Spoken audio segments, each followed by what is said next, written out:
Y'all may have seen, so for the past couple of weekends, me and citizens and students have been going around different parts of the city and doing cleanups. Part of it is a bunch of hands, part of it is citizens just wanting to get back. We've been going down the street just picking up trash because we know it's very important that we keep the city as clean as possible, especially as we try to make sure that grass is cut. We need to be able to get back in the opportunities that we have. So if any weekend you want to have a cleanup in your area, just let me know. And I'll try to bring some people out and we could just get together with some fellowship, but also clean up our neighborhoods and streets. And lastly, for those that may not have been here at 5 o'clock, we had a workshop on the streets needs assessment. We're making plans to make sure that we fix some of the infrastructure within the city. So we advise that I think our next one is going to be July 8th before city council meeting. So once again, it's an opportunity for y'all to come in here first and foremost. Some of the things that we're doing in terms of improving improving some of the city streets. So I would love to see y'all be a part of that as well. And once again, it's a pleasure and it's an honor to serve the great city of Prairie. Just a quick announcement to piggyback off Councilman Wallace. What we've been trying to do over the last couple of meetings is host some sort of workshop prior to city council. That's our objective, kind of going forward, for a while all of our schedules permit, so we can try to kind of work through issues within the city prior to actually coming to city business. So they're open to the public. We encourage you to come out. That's the opportunity for you to give input on certain things and speak on certain things. We also have a budget workshop on Wednesday at 5:30, where we're going to kind of break down the city's budget. It's not a discussion about preparing for the next budget. It's just about understanding the current budget. So if you have questions or concerns, you just want to know more about the city's budget as it is today, we're going to do that on Wednesday at 5:30. And then on, the 22nd? The 22nd, we have a city council training It's at 11. at 11. It's going to be here. So we definitely welcome you to come be a part of these workshops and these discussions. One thing I'd like to take liberty on is recognition of one of our city employees. Ms. Durham, would you please stand? Yeah, you, Ms. Dean. No, I just want to thank you in front of everyone for the work that you've been doing, the work that you've been doing long before I got here, but more importantly, the work that you continue to do. We know we're busier than before and doing some things differently. And Ms. Durham, for any of you who may need or know someone, Ms. Durham makes the decisions on setting people under payment plans. All I did was set up the process. Ms. Durham makes those decisions. And the one thing we do is what? Treat everyone equally. Okay, just want the record to be clear, but also want to thank you.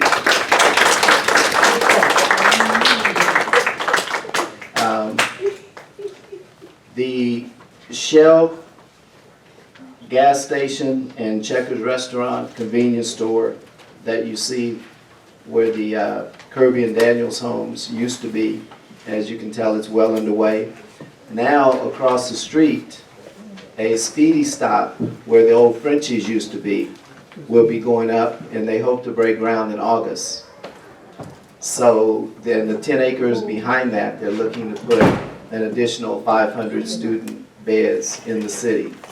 Again, no paperwork's been submitted, meetings have been held, and as always, I just like keeping you informed on what the discussions have been with people with the land that they own. That gentleman has owned it for some years. Now they're finally moving on doing something with that and making that a productive corner with services and generating revenue and property taxes into the city, as well as helping with our housing situation. The university should be putting out their 50-acre development per meetings we just had about a week ago to seek a developer to bring things in. We're looking at hospital, conference center, and things of that nature for the good all of us who live, work, and study in the city. The $350,000 Alta Vista Sewer grant, that project is totally completed. We signed off on it, and for all practical purposes, it went very well. The Rosewood sewer upgrades, we've been having problems with the lift stations over on that way, particularly on the south side of Business 290. And in working with LJA engineering firm and Mr. Glover in our Public Works Department, they assessed that that was the one in the city that this $742,000 that we were awarded would put the best use of. So again, as with Alta Vista and others, I defer to the engineers in our Public Works Department on where those funds are used. I attended a meeting and was informed that there's a $7.4 million James Muse Parkway expansion. They're doing the environmental, which is one of those preliminary processes to cutting the check.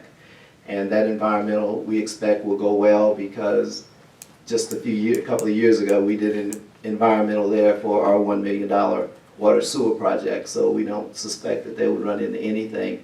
So that's going to be huge. They're taking it from 2 lanes to 4 lanes. And that's just a sign of some of the things that are coming up this way. That's just preparatory for what's coming. Our Prairie Cricket Sports Complex, which is the largest in the United States, for any of you who may not have heard that yet. The USA League Cricket League, which they play in, about 2 weeks ago was elevated to pro status. So they'll be playing the big boys. So we're hoping hotels and those sorts of things, businesses down that way, will be forthcoming on those 84 acres. The total revenue, just in sharing these thoughts with council as well as the public, when most of these projects are in place based on the calculations of our tax rate, which would probably be not this January, but the next one, could generate just under potentially $2 million in revenue to the city, which would allow us to have hearings on the other things we want to do with the revenue, like the 65 and over tax exemption, more police officers, and whatever be the will of council. But those type of things are underway, and we're just hoping, and again, those are just the goals on that. Item 4. Yes. Quick question. Councilman Wallace? So when me and a group of citizens were doing the cleanup, I think it was in the Clark subdivision. The Harvest Market grocery store, they bought that land where the church used to be. Am I correct? I think that's the correct spot. Correct. Yeah. So one of the things that some citizens had concerns about was just from the debris from the storage that would get in the street or on the side. So I don't know who the person who to reach out to, but they were just because we're doing the cleanup to just let them know that a lot of that trash gets out there unless it's wind or plastic or anything like that. So it's just a point of motion. Sure. No, and it's a good point, and I would defer to our code enforcement officer White, because no matter who it is that may be, allowing extra trash or something, let's send them a 10-day notice, and after that, it becomes a citation. Thank you. Absolutely. That's the things that will remind those people, no matter who it may be. Councilman Randall. I just have a quick administrative question. Does the city currently have a schedule in which it cuts the grass on the easements? Yes, we've got an informal schedule, which based on the repairs, new connections, the rain, things of that nature, they're beholden to that, because the tractor that does the majority of the real work on easements, we've got Mr. Melendez, who's the only one licensed to operate that. He's also the one who does the pipe fitting repairs and that sort of thing. So we were talking about that as recently as earlier today, but the rain had kept them off because one time they got out there too quick and the machine actually got stuck, so they're real careful about that. But they stay on it as residents, myself and them. They circle around, but our grass with the good dirt and the rain grows up pretty quickly. All right, so we'll get back to cutting grass soon. Oh, absolutely. Yes, they've been cutting some grass today, but they were only able to use the smaller lawnmowers, not the big tractor, because he was doing that. And for about a week, he was out because his wife was in the hospital with surgery, so that sort of added to it as well. But yeah, if anyone in the audience or council, if you see a particular, in case they may have missed it, we'll add it to the list, no problem. Councilman Rowland. Three questions, Mr. Mayor. First, the Rosewood sewer upgrades, that is a different grant than the James Mews Parkway grant, correct? And so where's the update status on that? Do we still have the grant? Yes. Where are we at? Yes, that grant, I reported to council on some time ago, that was coming through some of the Hurricane Harvey emergency funds that we were allocated. No, I'm speaking of so there's a James Mews Parkway grant that we've been working on for the last 3 or 4 years. Correct? Is that the grant you have listed here?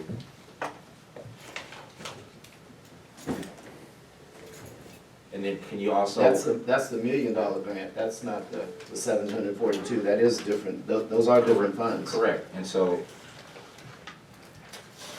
when you list this on here, can you reference back to those specific grants so we know what you're talking about, numbers?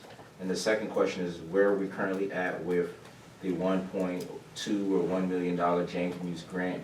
Where are we at with the process? The last time we heard, Attorney Kerwin was trying to get someone to, I don't know if it was TxDOT or someone to do, who's managing that process? What's the update? Public management is, and has been managing that since its inception. The railroad, as I reported to council a few months ago, the railroad lost our application and returned our check dated July 2017. That held up the process, but Attorney Griffin is assistant in the final because the former city engineer, David Leindecker, is still involved, and there's some things in there that he has to do, and she's touching bases with him. She and I spoke on that within this past week. Could you? And that would be it before we're able to put it out to bid.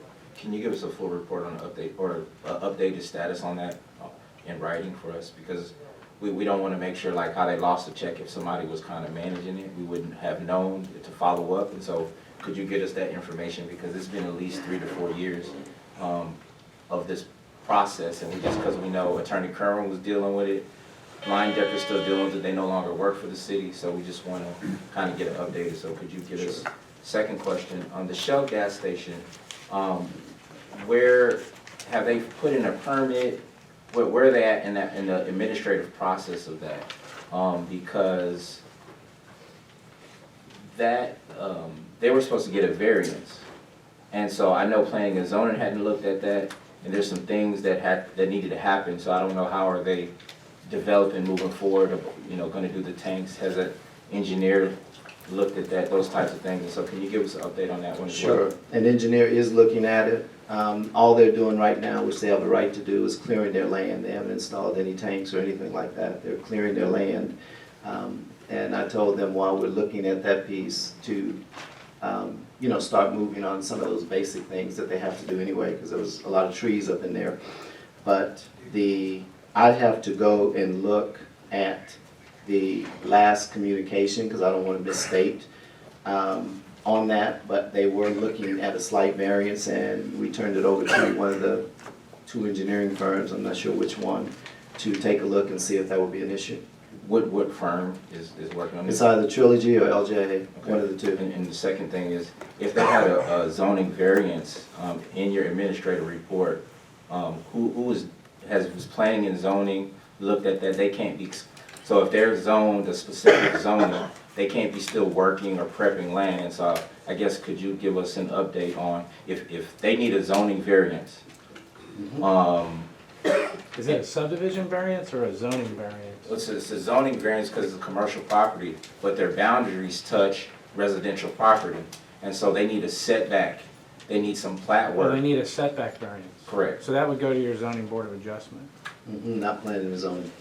It still would need, it would need to go, it would still need to be, get approval prior to them doing any work. And so my only question to the mayor, in your administrative role, can you give us an update in writing on the next meeting? I'll see where they are and get that back to you, sure, that's no problem. Thank you. Any other questions?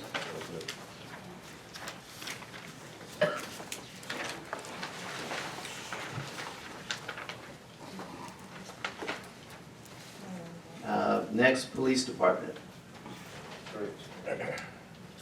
Our interim chief Ross will give us an update.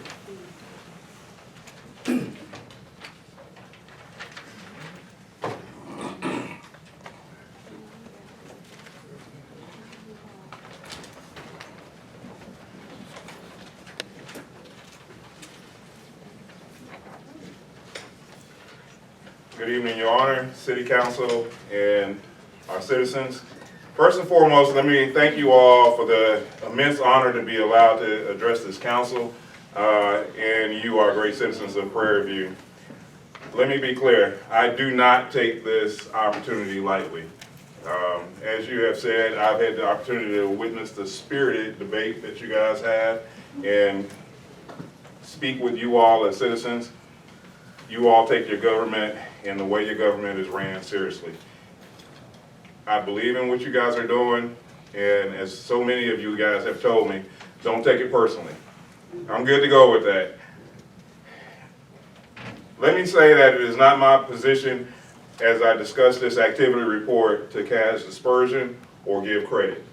Just to merely share the observations I've made over the past couple weeks, where I worked a lot of hours trying to get ready to speak to you guys this evening. Because the men and women of Prairie View Police Department are a group of fantastic people, I think they deserve a thunderous round of applause for everything that they've done over these past decades.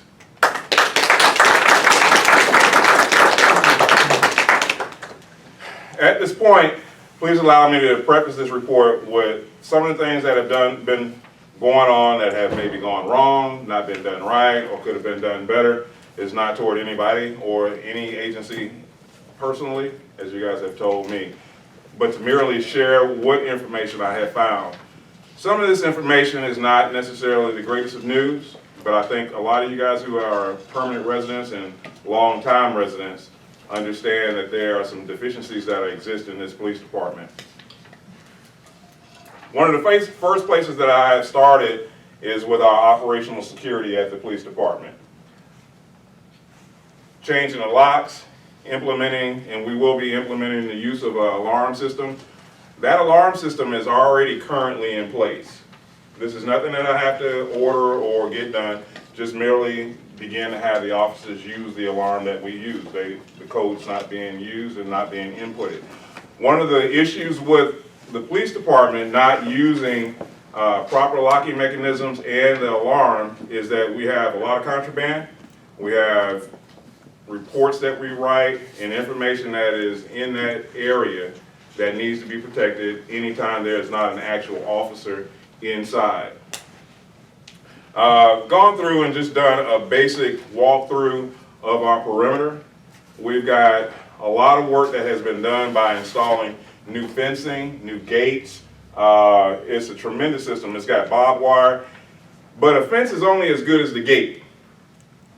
The gate's not locked, what good is the fence? We can have an electronic fence that opens up and it looks great, because I tell you what, it is impressive. However, if all you gotta do is go to the gate right next to it for pedestrians and it's open, well, all you're gonna do is go through the gate that's open. So we've placed locks, and I've spoken with maintenance, and we've gotten locks placed on it, and there are a couple other soft points that need to be fortified, and that will be getting done in the coming weeks. With simple fixes such as these, this will allow us to protect the police department and all the information that you guys are sharing with us. Many of you guys over the years have had the need to call the police department and one of our officers. And when you do, everyone in here is expecting that we as a police department are going to protect that information. Are you not? Hello? Hello, Tess? Are you guys expecting us to protect your information? Yes. Okay. Well, that's what we'll be doing from here on out. That includes the people that we have behind those doors. When we have people behind those doors, that affects our operational security. Everybody that comes behind there either needs to be escorted or they need to be vetted if they're going to be alone. Now, police officers and our employees are vetted through a background investigation that we do. Going forward, we will also be doing the same thing with our contractors. Because when those people are behind those walls, they should be escorted. And if they are permanent, long-time contractors, they should have a background investigation and a contract in place that says that they are secured to be back there. Many of the people here this evening are familiar with what happens with our Social Security numbers. Anybody ever been a victim of ID theft identity? It's horrible. It's horribly rampant. And so, in a secure facility, we should make sure that everyone that is there is secure. Simple things that sometimes need fresh eyes are what items do we have that are out and exposed to people that come in that area. And these are things that our command staff and our senior staff should have been taking a look at, but not. That's an unfortunate piece, and it's not to wag my finger, shake my head, or pass judgment on anybody. I promise you it's not. But anytime that we are running a police department and we've got the ID machine that makes our police badges sitting on the front desk, I think everybody in here expects that when you see this, that it's authentic. Is that not right? There's no reason why the police ID machine that makes our credentials is sitting on the front desk of a police department accessible to anybody that walks in there. Again, remember, people that walk in there currently do not have to be escorted. That has to stop, it has to change. It was a simple fix, take the machine, put it behind a locked door. Probably help that I take the cards that make these IDs, maybe we ought to take that off the front desk too. Anybody share that same opinion with me? Because I'm the new guy, let's be clear about that. And I'm also the temporary guy, and I'm very clear on that. So I'm just telling you information that I found with fresh eyes. This is an activity report, and I want everybody to keep in mind that as I speak with you, that that's all this is. It's not a blame report. It's not to dig a hole for anybody. It's not to make anybody look bad. So as I speak this, understand that I'm not wagging my finger at anybody. But I have to, as a former CEO of a major company, I have learned to look at the return on investment. The return on investment for things and that money that we spend with this police department is gone rampant. It's out of control, and it has to be brought under control. We've got uniforms, vendors that are being used and utilized without any prior authorization, and it has to stop. So Matt, what are you doing to stop it?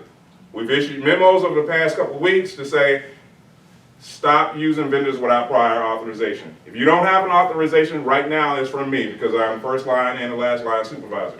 It's just pretty much me. It's just a couple of us working right now. Mr. Mayor, Sir. Hold on, you just got the floor, go ahead. I have a question.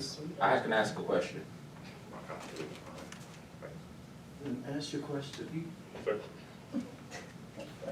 Sir. You talked about a report. Do you have a copy for council? Oh, This absolutely. report? Absolutely, and I was gonna, at closed session, there was gonna be some things that I would be passing out to assist with any questions that you may have that might be a little bit more detailed. Do you have copies of the report for council now? Yeah, like what you were talking about. That's No, I can't, but I can burn copies. Pardon my error, because I'm new.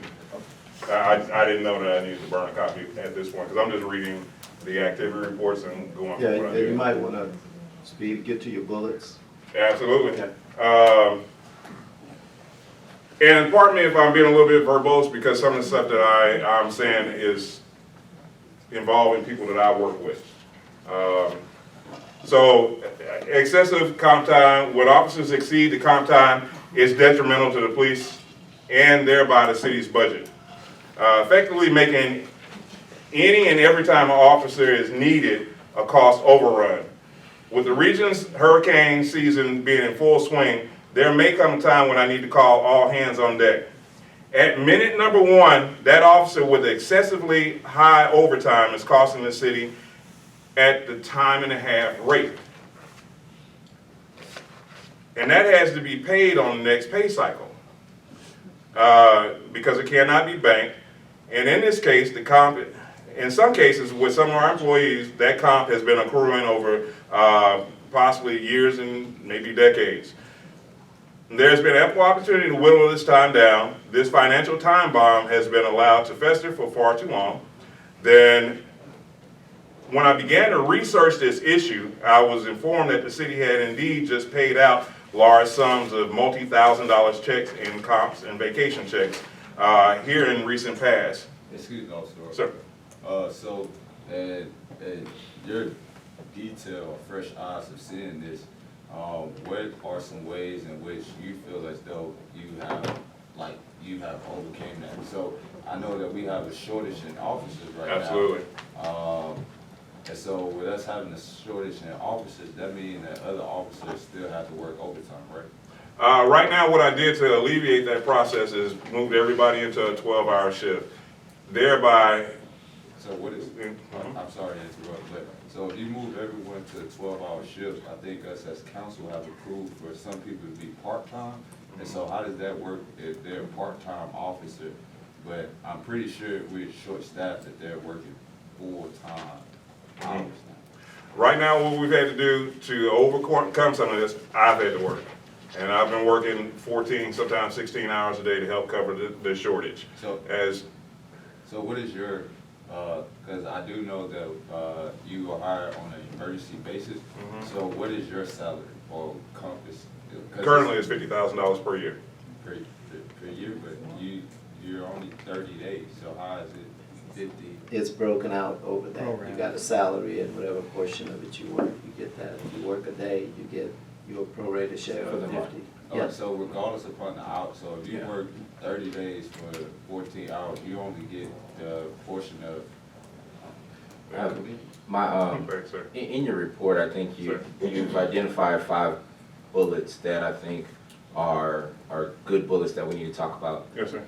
When you talk about the new schedule and officer shortage, you have some notes. Can we get that? Because if you've come in and made some changes that we needed, but we're not looking at, so you have how many officers there are, you have a list of how many hours each officer had, and how you got to where you're going. Can we Yes. get that documentation? Yeah, since some of it has some personal information, I thought maybe we might need to do it in closed. No, we can all look at personal information. We're one of those. No, I mean, people. everybody.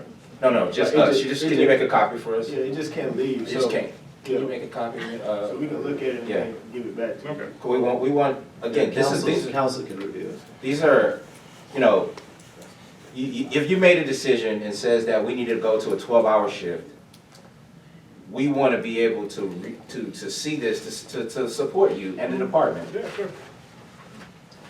If we're saying that if we had part-time officers who are now working full-time shifts, we haven't balanced out what that looks like, and that's a conversation, that's a council conversation, but council council doesn't get in the business of the operation of the department. Right. And so we want to be clear of the delineation of our ability up here to help give you the support for what you need as far as, do we need other officers? But we want, if we've had a shift going and you came in and changed it, we want to make sure that we have the staff to support the change. But if you're saying that, well, some officers was getting comp time, but you're giving now other officers comp time, what changed? What impact? Because comp time is comp time. And so I want to clearly be able to hear what you're saying, because I thought comp time is comp time. It kind of feels like that, and I can understand where that mistake might have come in. But let me talk with you about how comp time versus overtime is a little bit different. What I'll do is, if you give me just 2 seconds and a shake, I'll explain it, and I'll explain it to everybody in here. What I have right now, and I'll make sure, and pardon me, and pardon the error, this goes to speak to the 12-hour situation and the comp, and why I did one of the things that I did. What was going on with the previous shift schedule that you guys talked about was people would work their schedule, and then when somebody called off, somebody would have to come in and cover because we don't have enough people on board to help with that schedule. So what would happen is, for example, and it's a simple one because it happened just prior to me getting here, officer worked 11 at night to 7 in the morning. And then he's relieved at 7 by the next oncoming officer. That officer is supposed to work 7 to 3, and then the next officer relieves him at 3 and then works 3 to 11. Well, the problem has occurred, and it has occurred many times, which is one of the reasons why some of the officers are sitting at max or half of the max, which is 480 hours, have had to do what we call a turnaround in the industry. You know, they go home and they're right back at 3 p.m. because we are short on having enough officers. Well, what ends up happening is we've had stalwarts in our agency that have been the go-to guy. You know, hey, can you work? Hey, such and such is calling in. They can't come in at 3. And so they cover that 3 to 11 shift. And so effectively in a 24-hour period, we have a police officer who has literally worked 16 of the 24 hours. Well, that's a problem because what we do is dangerous. Now we've got somebody that's out here working on behalf of the citizens of Prairie View, tired. Not good decisions get made when we're tired. We shouldn't do that on a regular operating basis. What we should do is make sure that we're properly staffed and that officer doesn't have to experience burnout. Those are one of the biggest contributing factors to why Prairie View Police Department is suffering such a immense turnover. You guys are turning over just completely. Let me read you something if you bear with me. I'm sorry, Officer Ross. Yeah, sure. I know that this is going to be some pivotal information that we're going to need later on in the agenda. So how many more points? I will finish this one because I think it'll catch everybody's attention. I'll say if Officer A takes off and the person covers him, and then we call another officer in who's maxed out on comp, that officer will be paid at the overtime rate. For example, we've got one person getting ready to go out for a long-term sick.